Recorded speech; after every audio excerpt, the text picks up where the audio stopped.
CPC से डर लग रहा है, एग्जाम्स बिल्कुल पास हैं और सिविल प्रोसीजर कोड एक समुंदर जैसा लग रहा है ना? डोंट वरी, इस सेशन में हम पूरे सीपीसी को इतना आसान बना देंगे कि हर कॉन्सेप्ट आपके दिमाग में बैठ जाएगा। तो चलिए शुरू करते हैं। हमारा सब्जेक्ट है civil procedure code and limitation act. इसको आप अपने फाइनल एग्जाम के लिए कंप्लीट रिवीजन गाइड समझ लीजिए। हम पूरा सिलेबस शुरू से आखिर तक बिल्कुल सिंपल और प्रैक्टिकल एग्जांपल्स के साथ कवर करने वाले हैं ताकि आप एग्जाम्स के लिए एकदम तैयार हो जाएं। ये रहा हमारा लिटिगेशन रोड मैप। हम एक सिविल केस की पूरी जर्नी को ट्रेस करेंगे, केस फाइल करने के रूल से लेकर जीतने के बाद उस जीत को हासिल करने तक, यानी डिग्री को एग्जीक्यूट करवाने तक। हर स्टेज को बिल्कुल आसानी से समझेंगे। तो चलिए यूनिट 1 से शुरुआत करते हैं। देखिए, कोई भी गेम खेलने से पहले उसके रूल्स जानना जरूरी है, राइट? तो सिविल केस शुरू करने से पहले हम उसके सबसे बेसिक रूल समझेंगे, कहां, कब और कैसे केस फाइल करना है। पहला और सबसे इंपॉर्टेंट रूल है ज्यूरिसडिक्शन। इसका सीधा सा मतलब है सही केस के लिए सही कोर्ट। सोच के देखिए, आप बुखार के लिए हार्ट स्पेशलिस्ट के पास तो नहीं जाते ना, वैसे ही आप प्रॉपर्टी का झगड़ा फैमिली कोर्ट में नहीं ले जा सकते। सेक्शन 9 कहता है कि सिविल कोर्ट हर सिविल नेचर के सूट को सुन सकता है जब तक कि उस पर कोई रोक ना हो। अब जरा यहां देखिए, सेक्शंस 10 और 11 कोर्ट का बहुत टाइम बचाते हैं। रेस सब जुडिस एक पॉज बटन की तरह है, मतलब अगर एक ही मामले पर दो पार्टीज के बीच दिल्ली में केस चल रहा है तो वो उसी मैटर पर मुंबई में दूसरा केस शुरू नहीं कर सकते। और रेस जुडिताटा एक फुल स्टॉप है। अगर कोर्ट ने एक केस डिसाइड कर दिया है तो आप उसी मामले को दोबारा फाइल नहीं कर सकते। फैसला फाइनल है, बस। तो केस फाइल करें तो करें कहां? इसका जवाब सेक्शंस 15 से 20 में है। रूल सिंपल है, हमेशा सबसे लोअर कॉम्पिटेंट कोर्ट से शुरू करो। केस वहां फाइल हो सकता है जहां डिफेंडेंट रहता है, या जहां पूरा झगड़ा शुरू हुआ, या फिर अगर जमीन का मामला है तो जहां जमीन है। बिल्कुल सही एड्रेस पर लेटर भेजने जैसा है।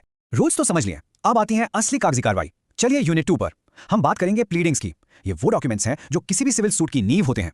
यही आपके पूरे केस का फाउंडेशन बनाते हैं। यहाँ दो मेन डॉक्यूमेंट्स हैं। एक है प्लेंट ऑर्डर 7 के अंडर, जो कि प्लेंटिफ की कहानी है, उसकी शिकायत। इसमें कॉज ऑफ एक्शन यानी केस करने की वजह बताना सबसे जरूरी है।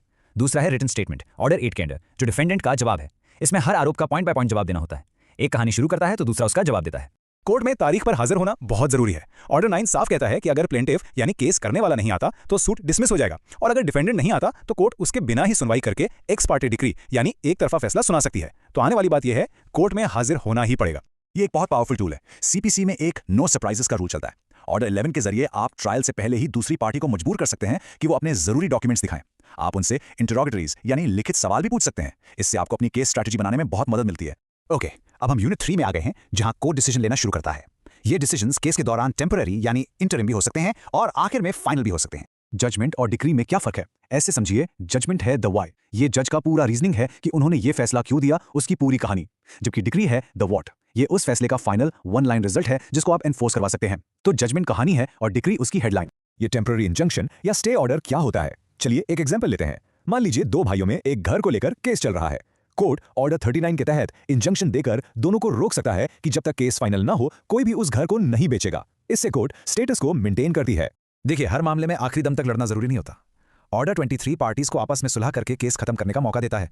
जब पार्टीज एग्री कर लेती हैं तो कोर्ट एक कॉम्प्रोमाइज डिक्री पास करती है। ये एक कोर्ट अप्रूव्ड सेटलमेंट है जिससे टाइम, पैसा और रिश्ते सब बचते हैं। अब आते हैं यूनिट 4 पर। इसको आप सिविल लॉ का सेफ्टी नेट समझ सकते हैं। अगर आपको लगता है कि कोर्ट के डिसीजन में कोई गलती हुई है तो फिक्र मत कीजिए, उसे ठीक करने के भी रास्ते हैं। तो सवाल यह है कि अगर आपको लगता है कि जज से कोई गलती हो गई है तो आप क्या कर सकते हैं? क्या आप हार मान लेंगे? बिल्कुल नहीं। सीपीसी आपको इसके लिए कई रेमेडीज देता है। यहाँ दो इंपॉर्टेंट टूल्स हैं। रिव्यू में आप उसी जज के पास जाकर कहते हैं, सर डिक्री में एक कैलकुलेशन मिस्टेक हो गई है, प्लीज इसे ठीक कर दीजिए। ये एरर अपैरेंट ऑन रिकॉर्ड है। जबकि रिवीजन हाईकोर्ट में फाइल होती है जब लोअर कोर्ट ने अपने जुरिसडिक्शन के बाहर जाके काम किया हो। कैविएट एक बहुत ही स्मार्ट चीज है। सेक्शन 148A के अंडर आप कोर्ट में एक नोटिस फाइल कर देते हैं। इसका मतलब है कि अगर कोई आपके खिलाफ अचानक कोई ऑर्डर लेने की कोशिश करेगा तो कोर्ट पहले आपको सुनेगी। ये एक 90 दिन का एक वार्निंग सिस्टम है जो आपको सरप्राइज अटैक से बचाता है। ऑलराइट, अब आते हैं सबसे जरूरी स्टेज पर, यूनिट 5 एग्जीक्यूशन। देखिए, सिर्फ कागज पर केस जीतना काफी नहीं है, उस जीत का फल यानी पैसा या प्रॉपर्टी हासिल करने के प्रोसेस को ही कहते हैं एग्जीक्यूशन। तो आप जीत कैसे हासिल करेंगे? ऑर्डर 21 हमें इसके टूल्स देता है। आप हारे हुए पार्टी की प्रॉपर्टी को अटैच करके बिकवा सकते हैं या फिर उसे सिविल प्रिजन में अरेस्ट एंड डिटेन करवा सकते हैं। लेकिन एक चीज हमेशा याद रखिए, सेक्शन 56 के हिसाब से पैसों के मामले में एक महिला को अरेस्ट नहीं किया जा सकता। CPC one size fits all नहीं है। इसमें स्पेशल केसेस के लिए स्पेशल प्रोसीजर्स भी हैं। जैसे ऑर्डर 37 में समरी प्रोसीजर है, जो चेक बाउंस जैसे मामलों के लिए एक फास्ट ट्रैक कोर्ट है, या फिर इंडिजेंट पर्संस के लिए सूट, जहां गरीब लोग बिना कोर्ट फीस दिए भी केस लड़ सकते हैं। और अब हम अपने आखिरी और बहुत ही क्रूशियल टॉपिक पर है, द लिमिटेशन एक्ट। ये एक्ट हमें सिखाता है कि कानून सिर्फ उनकी मदद करता है जो समय पर जागरूक रहते हैं। ये लैटिन मैक्सिम है, एक्ट का दिल है। इसका मतलब है कानून जागने वालों की मदद करता है, सोने वालों की नहीं। आप 10 साल सोने के बाद उठकर ये नहीं कह सकते कि मुझे 11 साल पहले उधार दिए हुए पैसे वापस चाहिए। हर लीगल एक्शन की एक समय सीमा होती है। इसके 3 गोल्डन रूल्स हैं। सेक्शन 3 कहता है कि अगर केस टाइम लिमिट के बाद फाइल हुआ है तो कोर्ट को उसे डिसमिस करना ही पड़ेगा, नो इफ बट्स। सेक्शन 5 थोड़ी राहत देता है, लेकिन सिर्फ अपील्स और एप्लीकेशंस में, सूट्स में नहीं। और सेक्शन 18 कहता है कि अगर डेटर ने लिखित में अपना कर्ज मान लिया तो टाइम लिमिट उसी दिन से फिर से शुरू हो जाएगी। चलिए अब 30 सेकंड्स में एक रैपिड फायर रिवीजन करते हैं। अपनी मेमोरी को टेस्ट करने का टाइम है। ज्यूरिसडिक्शन, सही केस सही कोर्ट। रेस्ट जुडिकाटा, फैसला हो गया, केस दोबारा नहीं खुलेगा। प्लेंट, प्लेंटिफ की कहानी। एक्स पार्टी डिक्री, एक तरफा फैसला। इंजंक्शन, स्टेटस को या स्टे ऑर्डर। रिव्यू, वही कोर्ट गलती सुधारे। Revision, high court legality check करे। एग्जीक्यूशन, जीत का असली फल। लिमिटेशन, देर से आए केस गवाए। चलिए अब कुछ कॉमन एग्जाम क्वेश्चंस देखते हैं और चेक करते हैं कि आपको कितना याद है। क्या पैसे की रिकवरी के लिए एक महिला को अरेस्ट किया जा सकता है? सोचिए, जवाब है बिल्कुल नहीं। सेक्शन 56 ऑफ द सीपीसी इस पर साफ साफ रोक लगाता है। अपील और रिवीजन में मेन डिफरेंस क्या है? सिंपल है, अपील में आप फैक्ट्स और लॉ दोनों पर चैलेंज करते हैं, ये आपका राइट है, जबकि रिवीजन हाई कोर्ट की डिस्क्रिशनरी पावर है जिसमें वो सिर्फ जुरिसडिक्शनल एरर चेक करती है। अगर आप टाइम लिमिट खत्म होने के बाद केस फाइल करते हैं तो क्या होगा? रूल एकदम क्लियर है। लिमिटेशन एक्ट के सेक्शन 3 के तहत कोर्ट उस सूट को डिसमिस कर देगी, भले ही डिफेंडेंट ने ये ऑब्जेक्शन ना भी उठाया हो।